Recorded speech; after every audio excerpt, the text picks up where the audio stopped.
Hello, friends, neighbors, comrades, fantasy baseball brothers, and EPS and TFE brethren. This this isn't the EPS podcast. This is a podcast about the EPS, but I don't think there's going to be an EPS podcast. But welcome to the Estimating Profits Society. We are a group of 30 well-bred gentlemen that like to spend a lot of time speculating and predicting the outcomes of real life baseball players on our fantasy teams. You all know what we are. If you're watching this, you know what we are. We're the EPS. So I asked I asked Bronner if he would mind if I cut a quick video just on some thoughts that I had been having about the initial auction so far. We're obviously right in the middle of it. It's January 29th. But I do a pod for the TFE, and when I have free time, this is the kind of stuff I like to do. I sit around and I do fantasy baseball stuff. I don't do a lot else. I work from home, so occasionally I will, cut videos for leagues that I'm in, and sometimes people like them, sometimes they don't. You're free to watch if you like it. You're free to not watch if you don't. So that said, I have thoughts. I have thoughts on the auction thus far. I do want to preface that by saying, those of you that are in the TFE, you know already. Those of you that aren't, there are a couple of major differences. The EPS is very much structured on the Constitution and the rule sets that Sam, the Rangers owner, had put forth in the TFE, the total franchise experience, where fantasy's at its finest. And there are a couple of major, this is all my opinion, of course, major differences between the EPS and the TFE. One of those being that in the TFE, we have, and this goes the same every year, we have the initial auction, say like we're doing now in the EPS. You draft your team, or you auction your team, and we played out all of year one, and then we did not have to make contract decisions on our players until that offseason, the offseason of year one. So the offseason before year two started, as in like we just made our contract decisions a couple weeks ago in TFE from the guys that we won in the initial auction. Now in EPS, we are in the middle of the initial auction right now, and we will be handing out contracts before opening day. We will have to make these decisions soon after the auction. And hopefully a lot of you guys, when you're winning these players, you're kind of thinking about that when you win these guys, $25 player X, how many years am I going to give him? Hopefully you would be thinking that far ahead. I doubt everybody is, and I doubt all of us are on every single player. I'm not even on every single player I've won. I've only won 3 players, but I don't want to say that that's taking up a lot of my RAM right now, like a lot of my mental space, because really I'm just trying to fill out my team the way I want to fill it out at prices I want. And obviously I only have 3 players, so I'm not finding a lot of prices that I want yet. So that's one huge difference, that after every auction in EPS, contracts are going to be due after that auction and before the season starts. It's a huge difference. You win Bobby Witt for $57, and you have to decide, right? You don't get to play with $57 Bobby Witt for a year before you decide, do I want to give him one more for $59?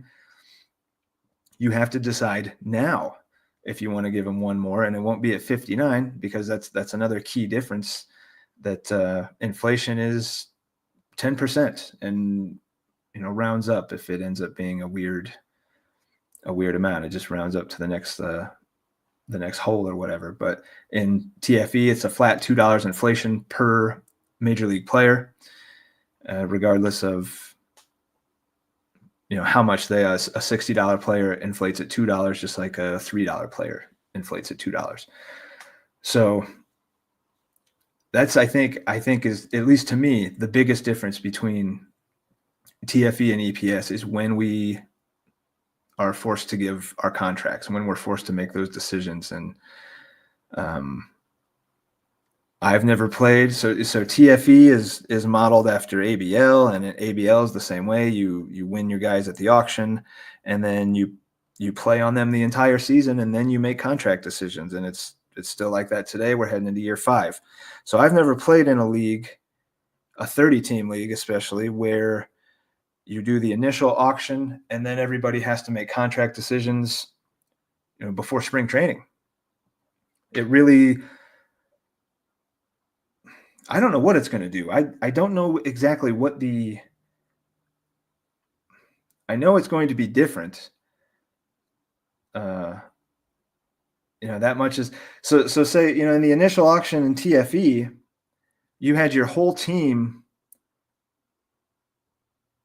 and you were able to deal guys, and regardless, the contract decision was going to be, whoever the new owner was, because it was year 1 and nobody was signed yet.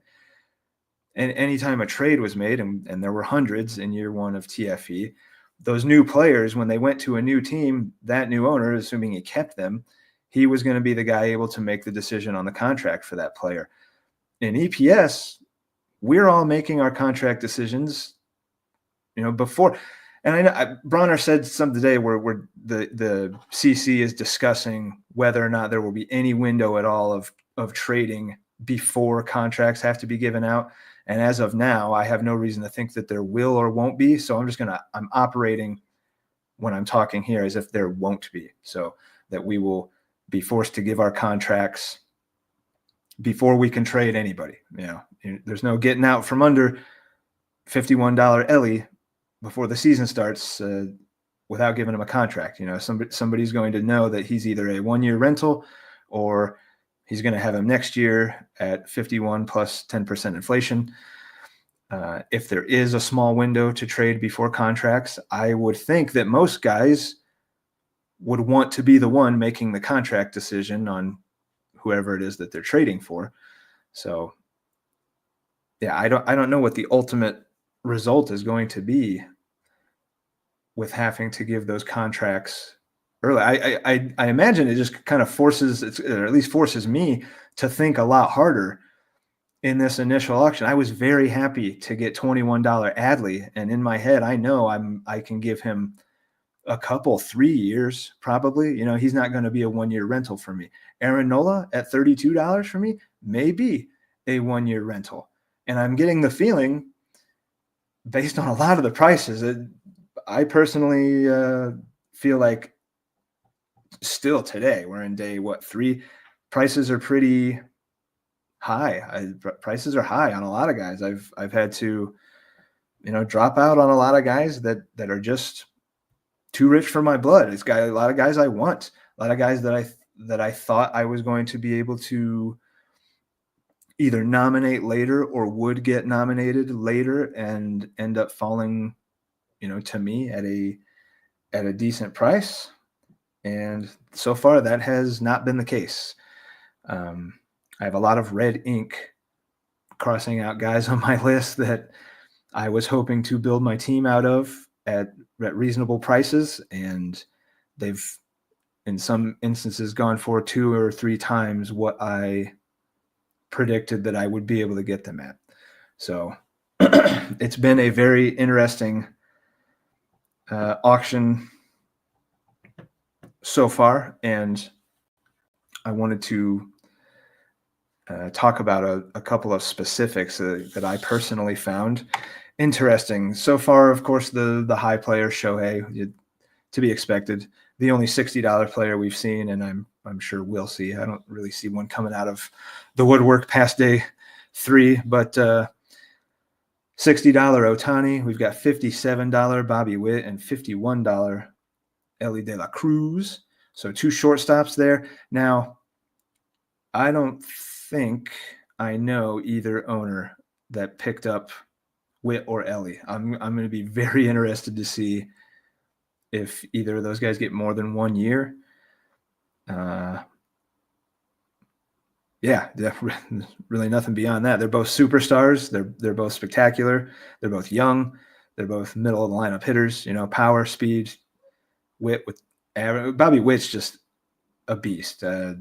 Would not surprise me if Bobby Witt finishes as number one bat. Maybe top 3, but he's so good. The counting stats, everything's there. Ellie, maybe not as much, but probably more power upside, more steal upside, but definitely a lower batting average floor. Excuse me. But both of those guys, very, very expensive. So interesting to see if they are going to be building blocks for their teams next year, or are they one and done rentals? You're not going to be able to, when the dump deadline or the trade,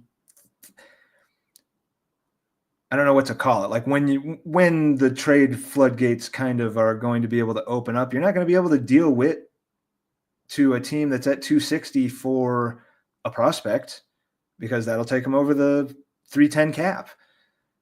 So, you're gonna have to get some kind of big league salary relief back, and then maybe that minimizes the return that you can get for a guy like Witt, since you're not going to be able to just trade him straight up for a prospect, unless of course the team getting him is already under 260 or whatever. But that's another of the key differences in TFE. Our in-season cap inflates $100 to 360. In the EPS, it inflates only $50 to the 310. So puts the onus maybe on trying to get better prices out of the auction, because that's less salary that you're going to be able to take on over the course of the season. And based on the prices that we're seeing, a lot of those, one trade will take you up to the 300, 310 range pretty easily. The Pirates, I want to talk about the Pirates. The Pirates started by landing Soto and Tucker for a combined $89, just a monster start to any auction. That would be a monster start to a 12-team auction. It's an especially monster start to a 30-team auction. Now, of course, that's going to probably come back and mean a deficiency for Gary somewhere, towards the end of the auction. It's tough to have multiple $40, $50 players or whatever. So, while that looks incredible, I'm pretty sure they're both right field only. Yeah, fuck it. Let's take a look. I'm running this show. So let's take a look. Are they both right field eligible? We have divisions here. And that's the other thing. That's another thing, not the other thing, but we have divisions here in the EPS. In TFE, it's just American League, National League.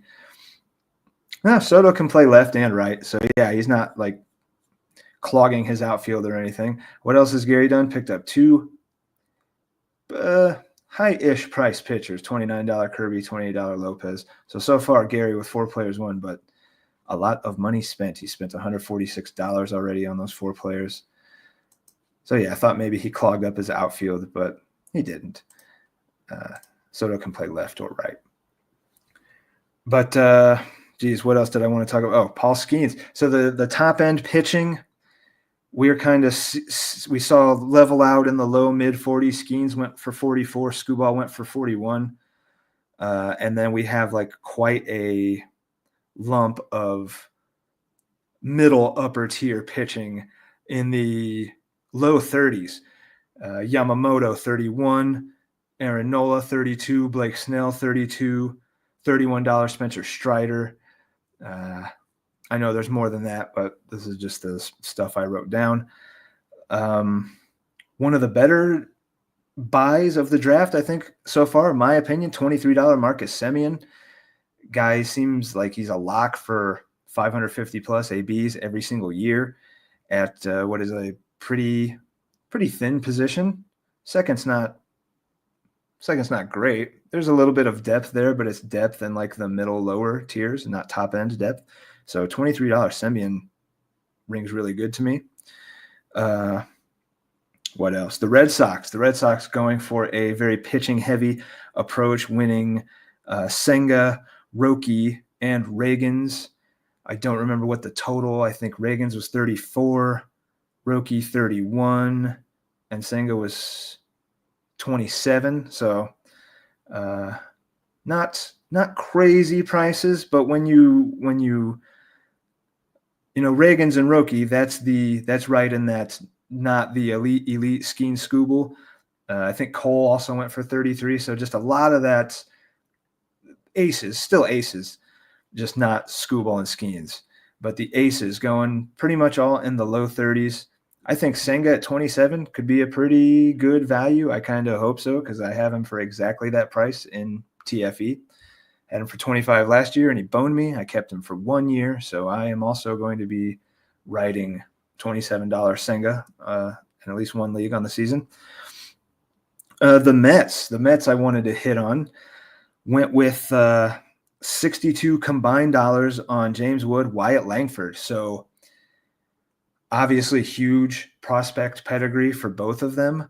I feel personally that maybe neither one did enough in the majors to warrant those prices, but the fact that they go for those prices means that there were other guys in on them. So it's with doing the eBay style bidding, those are what you end up winning them at, what somebody else pushed them up to, unless he would have started his bid at 31 and it just, he just kept it there the whole time. That's not what happened. So I don't want to make it sound like I'm low on. I love James Wood. I love the idea of James Wood. I love James Wood as a concept, but the plate approach, there are some question marks. He hit a lot of his home runs to like the opposite field. He just wasn't squaring up the ball super well, and he's one of those super tall, lanky guys where you just kind of worry about maybe strikeouts creeping up, but he looks fine. It's just about the $62 combined on him and Langford. Langford wasn't overly impressive in his big league debut, but at the same time, it's like, wow, that could be a really deadly corner outfield combo if they both hit. But what are you Mets? John, I think, right? John? One of the Johns, John? Or am I thinking that's Mets, John, and TFE? I can't remember. I don't have all you guys down yet. But the Mets, what are you going to do contract wise? $62 combined for Wood and Langford. And I think maybe one's 30, one's 32, or maybe they're both 31. But what kind of contracts do you give these guys that were incredible prospects, came up and held their own in the majors, but didn't wow you, didn't knock your socks off, have some obvious, what do you want to say? Obvious blemishes, that obviously they're both young enough to where this stuff can be fixed, and they're going to get better the more major league pitching that they see. Of course, that's the hope. But what are you going to do when you have to give contracts to these guys right after the auction? I'm so curious with so many of these prices that we're seeing, and not knowing a lot of you guys, not knowing a lot of the owners in this league. I'm so curious to see how these contracts are going to shake out. And we're really going to know, at least we should, who is going for it this year, who maybe has a head towards next year already, who is kind of trying to balance both.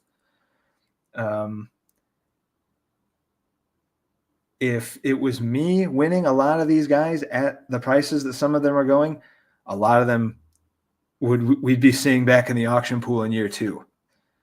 So are we going to see a lot of 1-year deals in year 1 of the auction, and then in year 2, everybody comes around a little bit smarter, guys that haven't done 30-team slow auctions before, guys that were unfamiliar with the eBay style bidding of couch managers?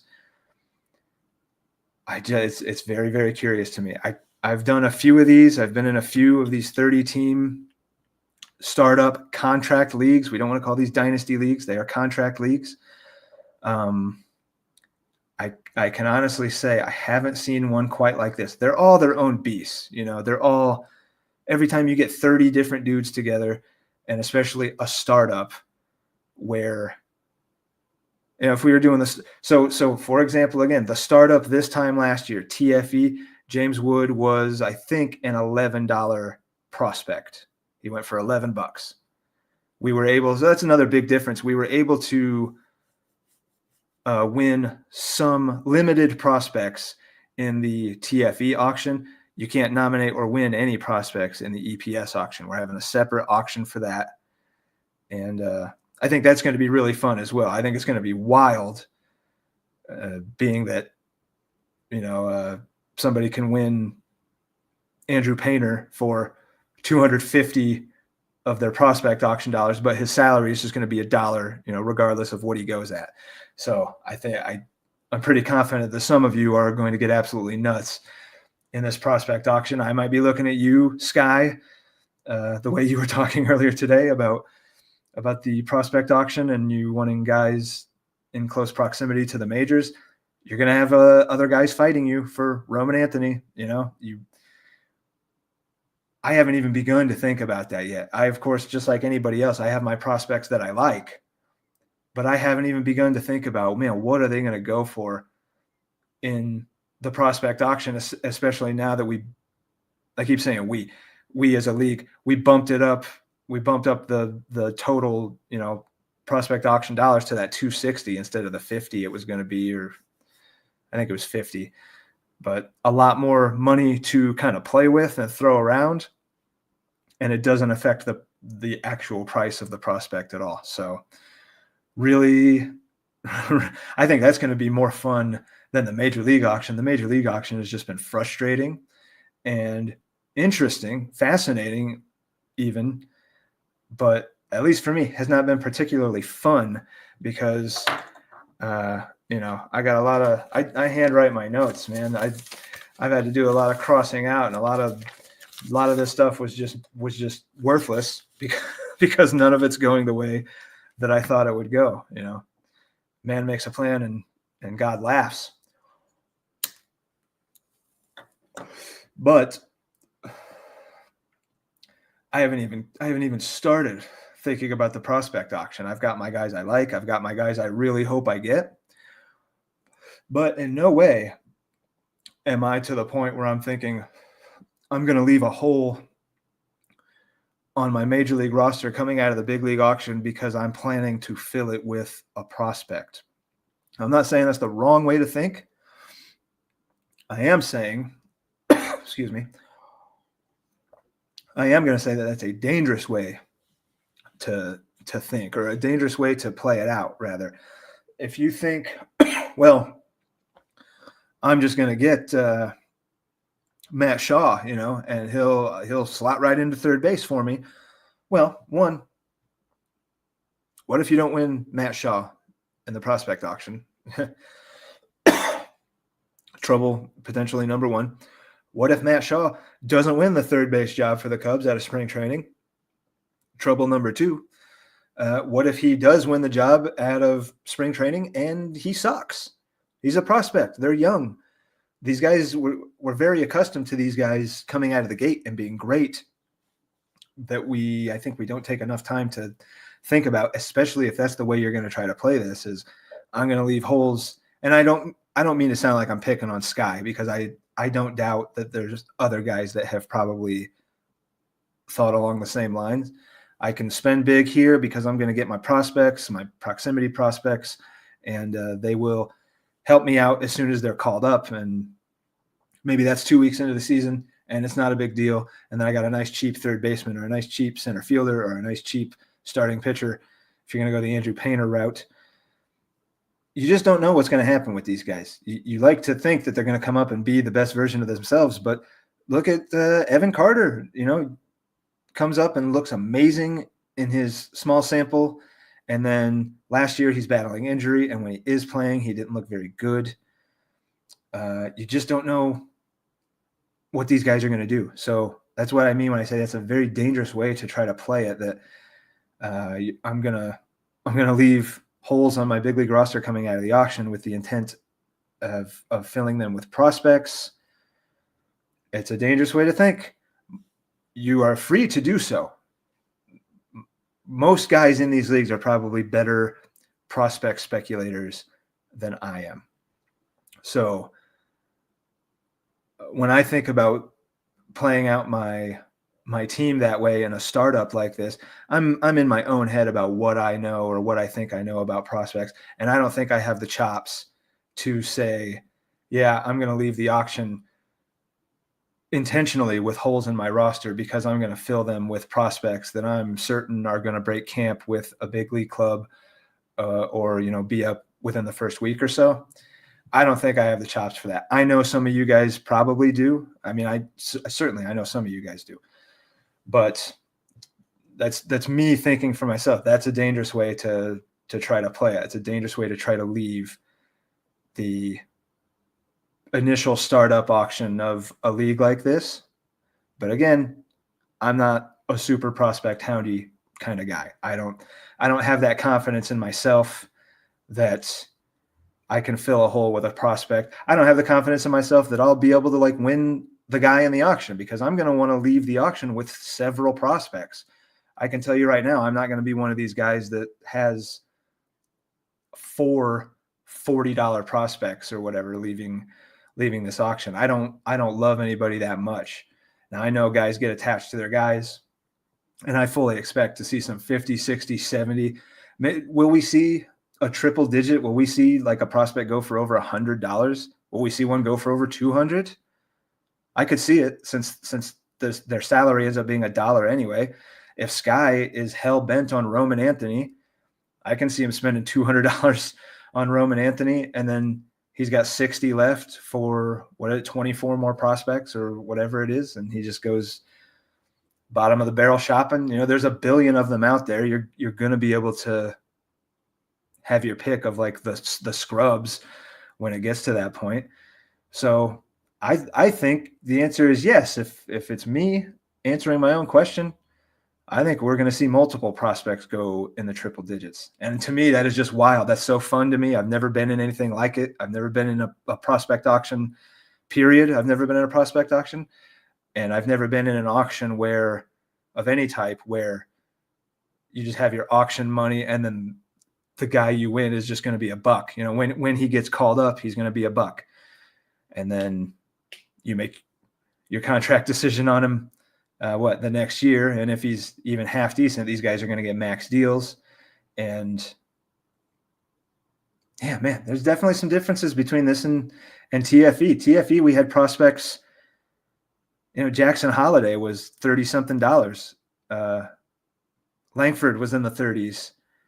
A lot of prospects were very highly priced, having shown absolutely nothing in the big leagues, just based on pure speculation. And then that was their salary. They were auctioned at that in the big league auction because we could nominate or win 3 prospects. So you had $32 Langford to start the season. As soon as he was called up, boom, $32 Langford.